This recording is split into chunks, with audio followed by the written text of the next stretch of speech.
things being equal, the person at 50% of median will receive priority. I'm starting to say preference, that's not the case. It's priority over the person at 80%. So we're going where the need is, and the ability to pay for those repairs and that rehabilitation is probably difficult or doubtful. As you can see, a 3-person household is $24,000. Home improvement loan, 12 or 20,000 or 15, that's going to be a hardship. It's not going to be easy for anyone. So, now, how this will work is, the little pack that I gave you is a little piece out of the 300-page book, which is being completed now, which will be voted by the City Council next Tuesday. And we hope they'll approve it because we're up against a deadline and we got to send something in. So Tuesday night, if they can't agree with our plan, we'll have to stay there all night until we get something because I have a deadline of the 18th. I have to have it to HUD in order to preserve all of our funding. But we will. We'll agree on something and we'll probably approve it. I send it into HUD and it takes them 45 days minimum to approve. It takes us out to about May the 1st. If HUD has any problems with the plan and they send it back for any kind of work, it could even go a little bit beyond. But naturally speaking, probably somewhere between May 1 and June 1, we will get the green light to proceed with these activities. This is just one of a long list of different kinds of activities. When that happens and we've been approved, we will take every one of these addresses that appears in this gray shaded area and we will send a letter to the occupant, whoever that is that lives there. Could be rental, could be owner-occupied, might even be vacant. But we don't want to miss anybody. So we send a letter to every household there. The reason I mention that is people always worry, they call our office and they say, oh, I heard there might be rehab in my neighborhood. I want to sign up and get on the list because I don't want to miss it. I'm afraid I won't see it in the newspaper. Don't worry. If you receive mail, anyone that receives mail at that address will get a letter from us that says, okay, we're ready to go. And here's what you do. If you're interested in applying, and it'll have some information about the details now. If you're interested in applying, call our office and we'll start the process. The first leg of that process, in that first letter, will be a survey. There'll be a form in there that will ask a very nosy question. It'll have broad categories about how many people are in your household, how many might be senior citizens, how many have disabilities, and what's the range, the general bracket range of your income. And we need to get at least 75% of all of these households to reply to that survey. That can be sometimes difficult. We provide an envelope that's got a stamp on it. We get usually 25 or 30% back by mail. And then we have to go out there and try to find the others. And that might be the point. That's why I'm glad it's summertime, it's good weather. That might be the point where we may need some of your help. You may know somebody that you can go to, or we might be able to put together some canvassing teams to go door to door and encourage people to please fill out your surveys so that we can get that in. Then applications, then a ranking system of who gets to come before who, and there's points in that ranking system. If there's two households and they both are at 80% of median income, but one of those two households has a person with medically confirmed disabilities, they get a few extra points. If it's a senior household, they get a few extra points. If it's a large family, 5 persons or more, you get a few extra points. It's not designed to be unfair.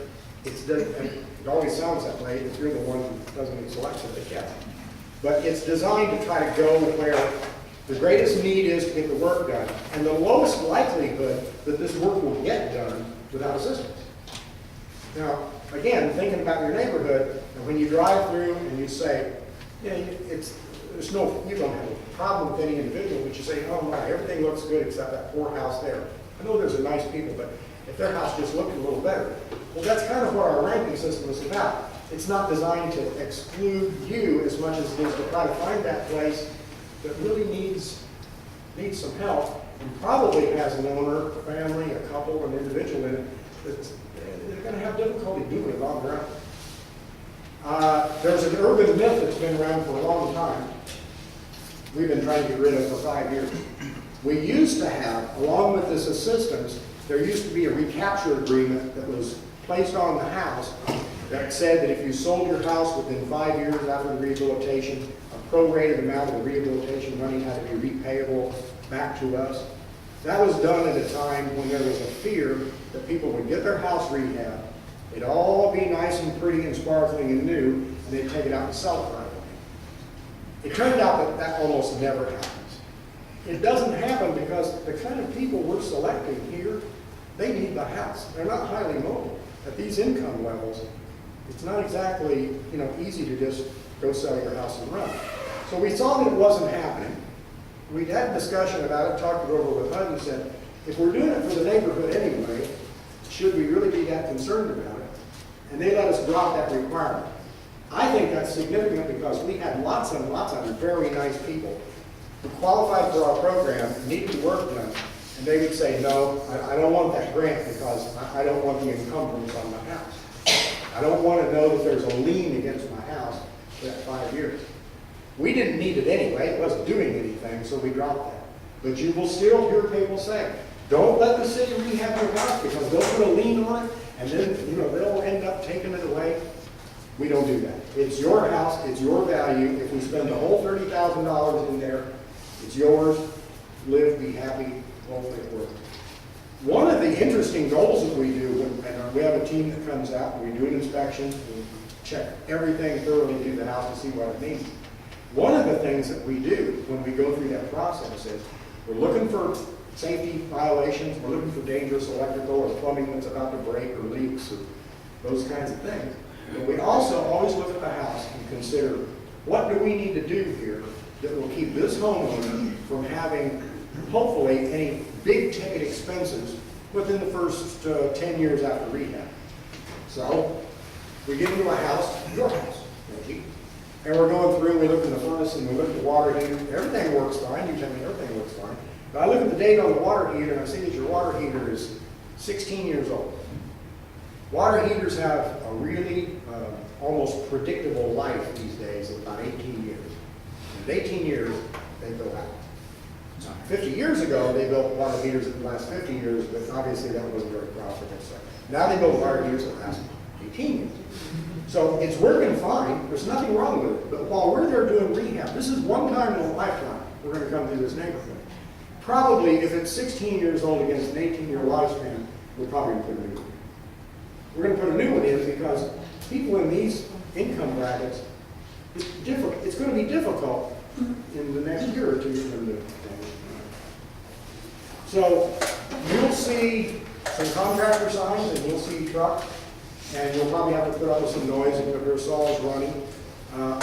We also go back and track our neighborhoods, and one of the fun things about the approach we've had for these 5 years, we track our neighborhoods for a full 5 years after we leave them and complete the rehab. All rehabs are done, we've moved out, then we watch building permit activities, and we send inspectors in to drive through and do what we call structural condition surveys, and they rank, how good the places look, good or fair, or poor, or dilapidated. And in every one of the neighborhoods that we've done so far, we've seen our work followed in 2 or 3 years by a lot more private investment than the areas around. It's kind of true that some investment breeds other investment, and that's to us a great magnification on the federal dollars. Because for this year, for this area, we have a total of $210,000. What we're hoping is, and our track record indicates, that if we spend that $210,000 wisely on the right properties in there, within the first couple of years, there ought to be that much again in private money that will be invested. You all know the answer to that. We put some encouragement on the street. We made things look like it's worth investing in. If we get those couple of really sad-looking properties and we make them look sharper, there's a chance that somebody else on the block will say, you know what, I think I'll invest in some new siding too. I think it's time maybe I'll do something with that. And that's why we monitor that for so many years afterwards. It's a laborious part of our jobs, but we want to always demonstrate that we're doing more than just spending government money. We're using it as seed. And as long as that continues to work, well then we think our methodology is pretty sound.